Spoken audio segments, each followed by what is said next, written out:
Thank you for watching Meatsauce and Monty. I'm Matt Montgomery. He's Paul Meatsauce Lambert, the brains of the show.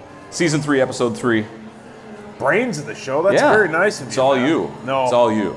No, see? This show belongs to you. Notes. Yes. Prepared. Me, phone upside down, waiting for that woman to text me and tell me she's sorry. That doesn't happen yet. Oh, the woman that you met here last week who you went up to and tried to introduce yourself. Yeah, and I'm not good They quickly walked away. I'm really good meeting women if they know who I am prior. Yeah. Because then they know that, women like right away, they're like, yeah. You thought they knew you. I put on a tuxedo for a wedding. Sure. That's going to be in our online show. Oh, yeah. Our YouTube, I've got stuff on that. So. Oh, yeah. Well, I came out. Good tease. I like that. Well, I should tell the story on TV. Okay. I walk out of the dressing room and all I have on, I have the whole thing on, but, no hat. Sure, you're going au natural. naturel. And the lady, I come around the corner and the lady literally goes, I'm like, sorry? She's like, oh, you startled me. I'm like, okay, sorry. Sorry I'm not Ben Lieber. I startled you because I took my hat off? No, because you knew I was in there. You told me to come find you when I was done, but yeah. Did you get her number? No. Oh. See, I thought the story was going to... I don't need women's numbers. All right. Or do I? Vikings review, preview.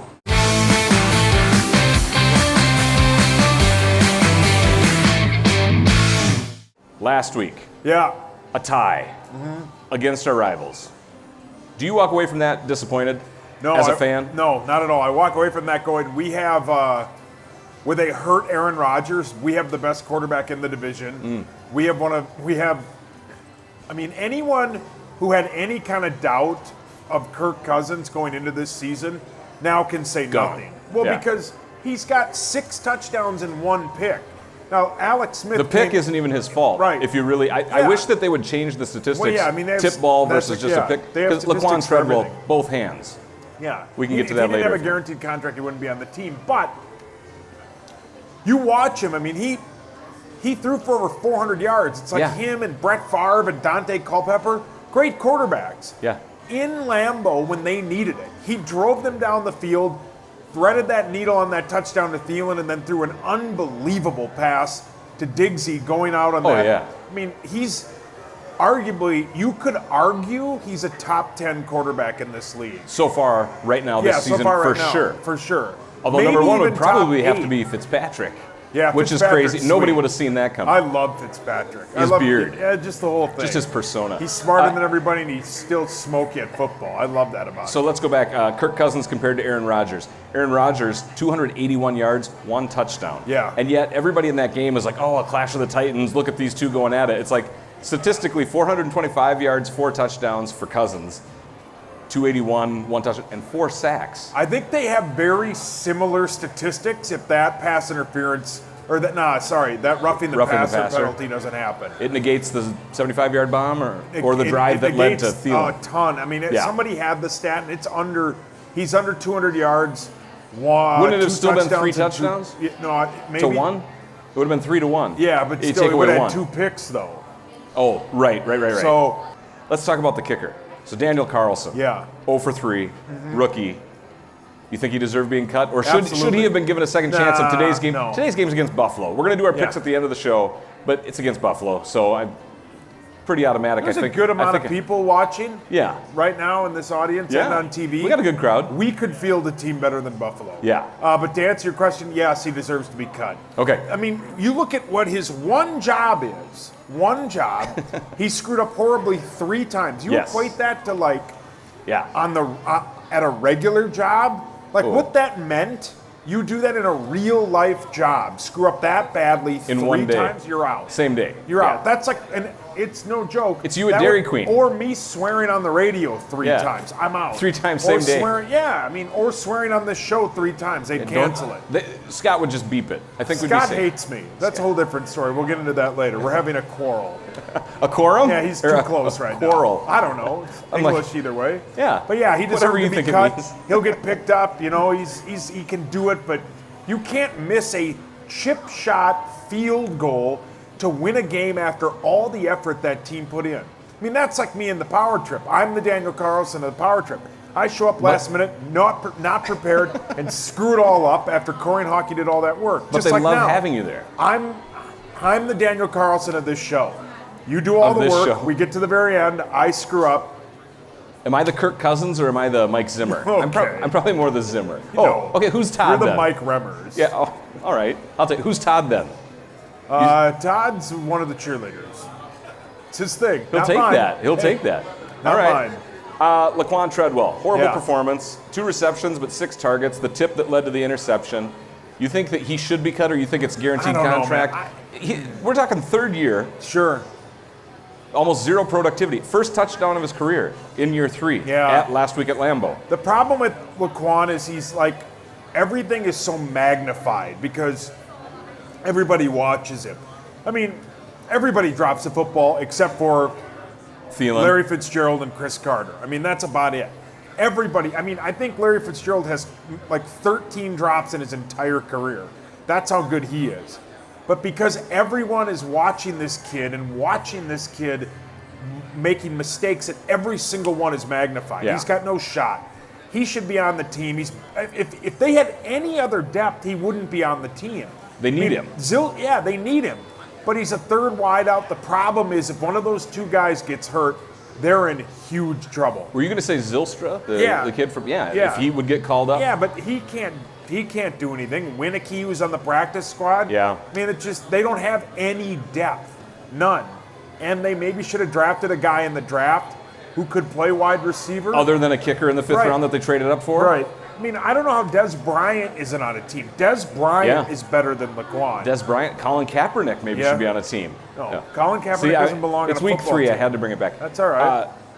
The kicking thing. Do you blame Spielman for trading up 5th round? You were just saying other needs. We could have used a lineman. We could have used extra wide receiver. Instead, we went after a rookie kicker, and he's already gone. Yeah, I don't know. It's tough. It's not like they Sebastian Janikowski didn't got him in the 1st round or the 2nd or the 3rd. 5th round draft picks are like buying lottery tickets, at a gas Scratch station. it off, see if you win. Yeah, it's just like, at this lovely casino. It's just like a pull on a slot machine. That's it. Give it a chance. You win. Yeah, it's a chance. No, you can't blame them. I mean, what else? I mean, everybody's like, wow, man, think of all the linemen they could have taken. Yeah. You want 5th and 6th round linemen on this team? I mean, you're a draft genius. Yeah. But when you say how many linemen or successful lineman careers were drafted 5th round or Sullivan later, was a 6th round pick. But everybody, that's the Corey Coben, he always says, well, just never Tom know. Brady was a 6th round pick. Yeah. Sure, but so was Spurgeon Wynn. I mean, it's such a small number of guys that don't make it, but no, I don't blame him. They took a shot. If he makes all those field goals, everybody's loving him. Yeah. And there's so much that had to happen for him to miss that last one, but whatever. Yeah. It's all good. Bring it on, Dan Bailey. Your thoughts? Obviously the 2nd most accurate kicker in the NFL history, 88.2% in his career. Is he pretty much Mr. Automatic, or are we so snake-bitten that it makes you nervous and gives you pause because he was not on anybody's team? I think he'll do really good. From what I've been told and the people that I've talked to about it, he was cut simply because of money. I think a couple of years ago he signed like a 7-year, $22 million deal. Too much for a kicker. Right, way too much for a kicker. And you're on a team like Dallas that's obviously cap strapped. You're going to make a move like that. Dan Bailey, obviously, there were 4 or 5 teams on Sunday that, we're looking for him, or looking for somebody like him. And then they didn't, and he was waiting for the Vikings or the Rams or something like that. He's great. He'll come out. Everybody will watch that first field goal he has on today. Yeah. And we'll see how it goes. But yeah, he's the best guy available. The Vikings get really lucky in that stuff where they find these guys that you're like, well, he's available. Well, okay, but he's really good. Yeah. Buffalo coming on today. Is there anything to be nervous about? Lesean Mccoy, obviously, we do our show Thursday Night Lights. Lesean Mccoy is questionable. He's got a rib injury. Other than him, rookie quarterback Josh Allen, who, if you're not a big college football fan, a lot of people have never heard of. He came out of Wyoming. Yeah. So I just don't think there's anything to worry about with Buffalo. No, there's literally nothing to worry about with Buffalo. I couldn't tell you wide receiver. I think Kelvin Benjamin's on that team. They are. There are a lot of people who before the season do a bit about who will have the first overall pick, and I think the Buffalo Bills are unanimous for having the first overall pick next year. They're awful. The Minnesota Vikings in Las Vegas are minus 2,000 on the money line. The second closest, the LA Rams are minus 350. That means you have to bet $2,000 to win 100. Yeah. That's how confident they think we're going to win. No, the Minnesota Vikings should win by 40. They should smoke this team. By 40? No, they should. All right. Indoors Let's with let's save the quarterback. scores for the picks, but I like it. I think you're pretty close. No, the Vikings have literally zero to worry about. All right. All they have to worry about is if it snowed or Godzilla walked through. Then they got something to worry about. All right. Thursday Night Lights, you want to come here to see our show. Thursday nights, Mystic Lake. You can win up to $1,000 in free slot play. It starts at 5 p.m. every Thursday this football season right here. Also, this week, home game. Come here. Score a round-trip ride to the U.S. Bank Stadium. Heck yes. $5. No parking fees, no traffic, no worries. You pay $5 here at the casino. Upon your return, you'll get a $10 dining credit good at any Mystic Lake restaurant or the Little Six restaurant. You can book that on Ticketmaster as well. $5 or call the Mystic box office, 952-496-6563.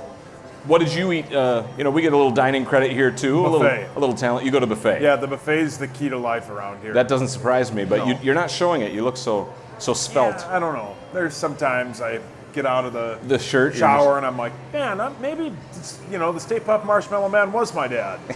It's bad. All right. Yeah, it's hideous. Should we go on to our second segment? Yeah, can't Are you wait. ready? Guess who our guest is this week? You probably already know. I know because a really, You saw really, him? really, really good friend of him asked me if I wanted to go out with them when they were here. Really? Yeah. Did you? No. Oh, that's too bad. Yeah, I had a wedding. Oh, you've got a wedding? Yeah.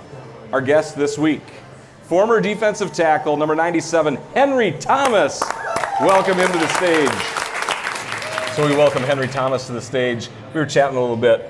Sounds like you didn't stay in Minnesota. There's a lot of people that do. They play here, have their career, and then they stick around. You went back down south. It's difficult to stay. Yeah. I mean, as much as I love it, all the places I played, Minnesota has a special place in my heart, and it's just once that cold weather hits, I'm of a tropical people. Yeah, you know what I'm saying? You said Houston, born and raised, so you'd rather have it a little bit warm, a little bit of sun. Yeah, a lot of sun. I don't mind being in the sun. The humidity is good for your skin. Look at this. Don't even show my age. You do. Yeah. You look phenomenal. You look great. And you know what the best part is? When you're down in Houston, you can kind of get away with like $90 shorts. Yeah, how often do you listen to the Power Trip? I love it. I would have worn him, but I didn't. Yeah. I didn't. I love it. He's got the inside bit. I just heard, it's like $90 shorts. Yeah. You can probably pull it off because everybody's always in shorts. Yeah, I would have worn them today, but it's raining hideously It's outside. a little, 68 is not a high. A little too much. You got the honor, and I think a lot of people don't realize you had 93.5 sacks. Yeah, most by any nose tackle in the league ever. That's a ton. That is That phenomenal. is so many. How are you not in the Hall of Fame? I don't know. I don't mean. Are you trying to make a case? Or you? Are we pushing this out? Yeah, we can put this out there. Absolutely. 90. As you know, you know John Randall really well. 137.5 as a defensive tackle is unheard of. That's right. 93.5 as a nose tackle is unheard of. And we were blessed to be able to play with one another, and we had great guys around us like Chris Dolman, Keith Millard, Roy Barker. We had guys that took if we're going to double this guy, what about this guy? If you double this guy, Somebody's going to get to him. Yeah, we made offensive coordinators not sleep well a lot. You got here before John Randall did. Yes. How did he turn into a guy who, we've heard all the stories about he, bought a weight to make weight the chains and all that. Yeah. How did he form from what you saw when he first got there? I bet you guys had to be like, there's no way this guy makes the team. No, when Johnny got here, we all knew he was going to make the team. We called him Little Muscle at the time. That was his nickname, Little Muscle. But everywhere they put him, he showed up. Like if he special teams, he was always on the tackle. He was always around the ball. He always had the energy, and he brought other guys with him. He made other guys like, I want to play like that. I want to be like that guy. I want to play the way he does. And we knew he was going to make the team. Even that first year, it's like they don't know what to do with him, but they're going to keep him because he was that kind of an impact player. You say that he brought everybody up. Was it an energy thing too? Because obviously Paul's friends with him. I've got to meet him.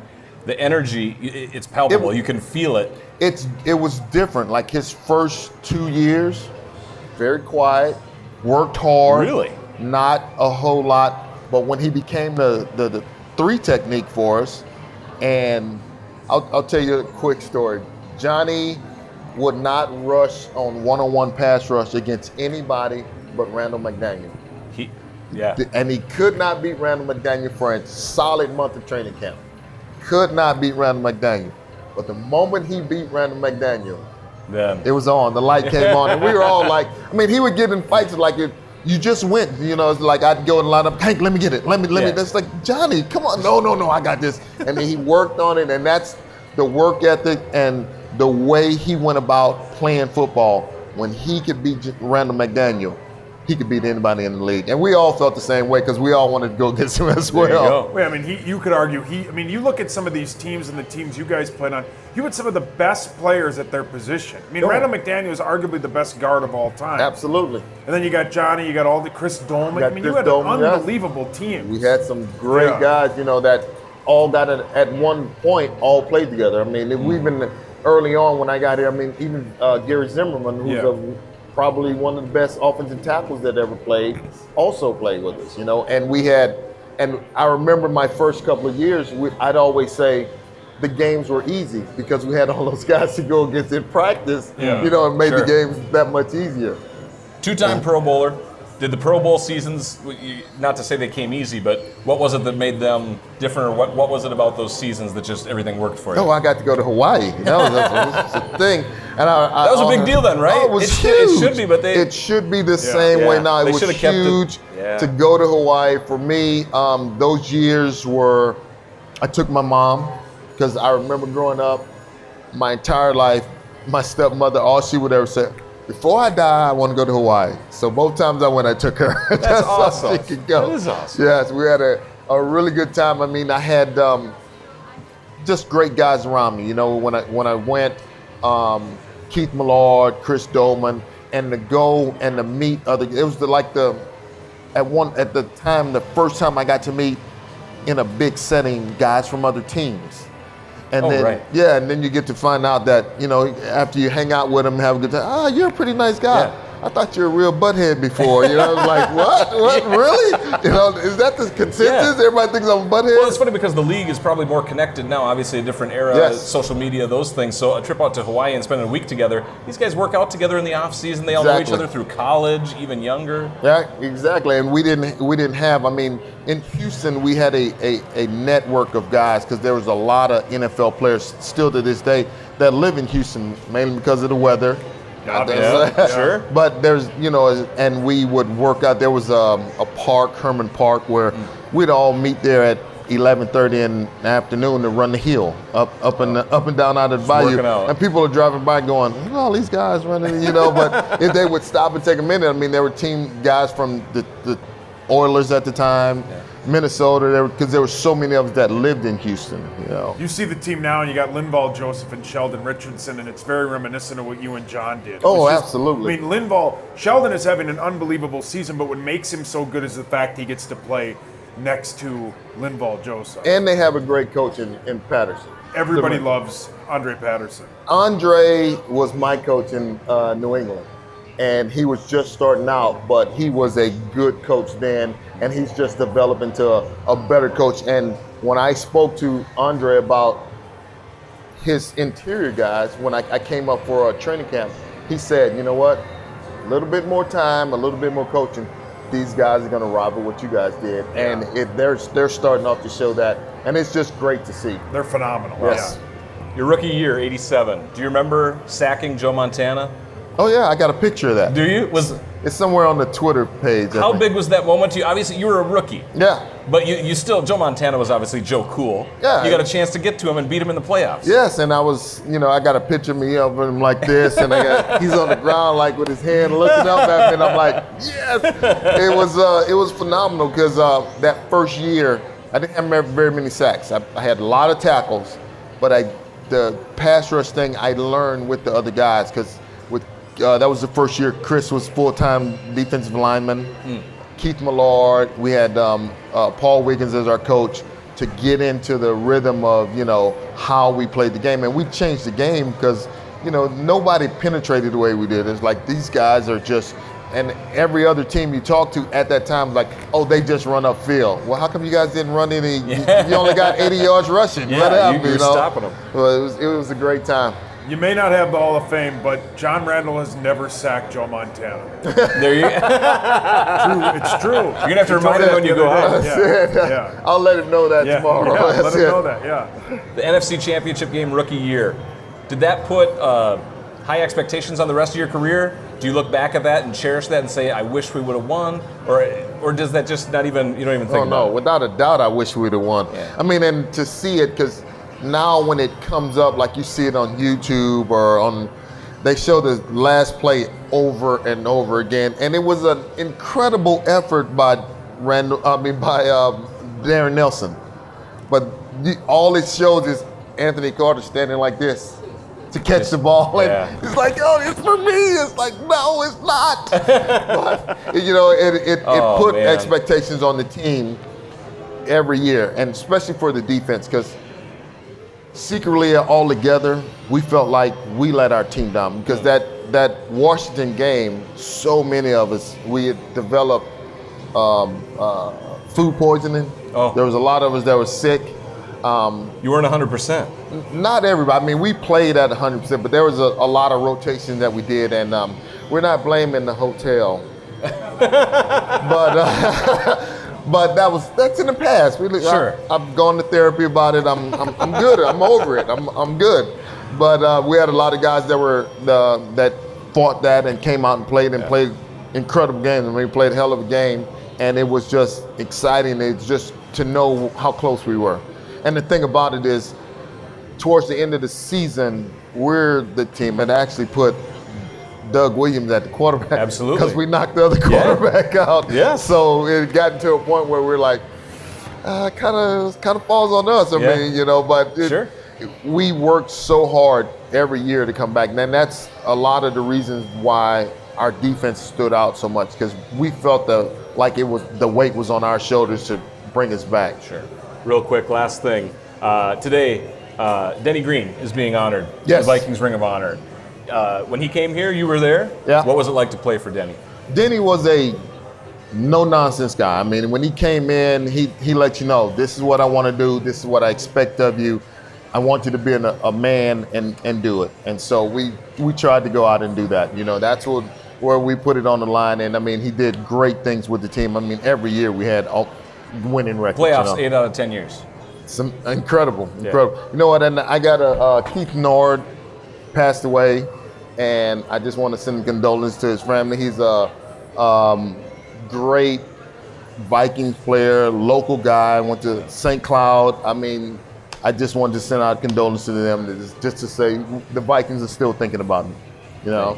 And don't forget, this weekend, alumni weekend, we got 90 guys in town, so you see us around town, come up. Most of them aren't asses. You come out, they'll talk to you, sign your autograph. So. A lot of purple. Absolutely. Henry Thomas, thank you for your time. It was a pleasure to meet you. Thank you. Nice to meet you guys. Special thanks to Henry Thomas. He already signed the autograph ball, which we are getting all of our guests this year to sign this. Mystic Lake, wonderful idea. New segment this week. We've never done this before. Would you rather? I'm putting you on the spot. Not have you ever. I'm sure you'd have stories that have you ever. No, or have you never, however kids play it. But would you rather? So I give you A and B, and you have to come up with it.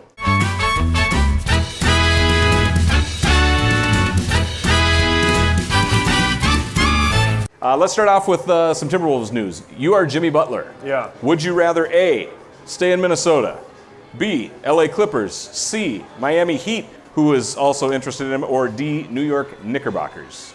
Well, I don't know. I think I'd rather go to Miami, because isn't there no tax? Yeah, but they don't have tax? They don't have as much money, contract space. I think I'd rather go to LA. LA Clippers If I'm Jimmy Butler, he lives in Malibu. I'd rather go to LA. Even though it's the Clippers? Yeah, but as Jimmy Butler, am looking to do is get my boy Kyrie Irving to whatever team I play for.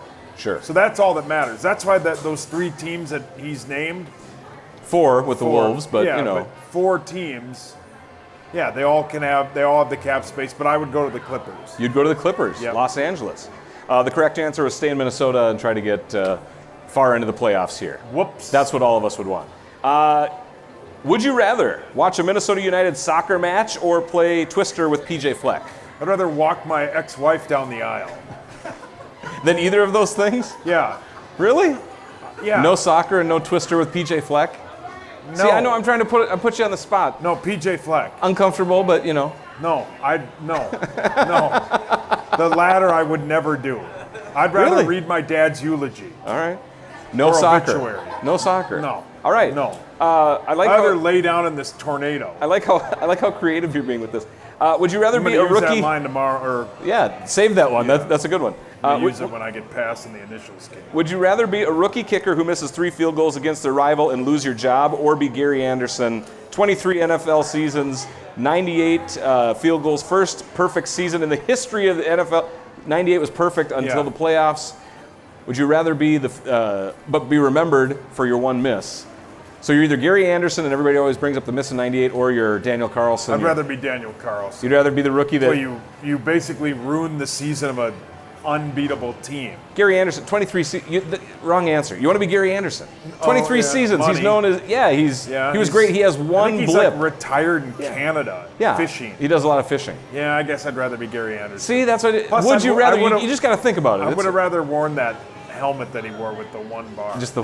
yeah, it's brilliant. Probably the best question that I'll ever ask in the history of television, radio, news, whatever. Would you rather be president of the United States and have a porn star say that your privates looked like a mushroom video game character, or be a superintendent of a school in Texas who got caught posting racist comments about quarterback Deshaun Watson on Facebook?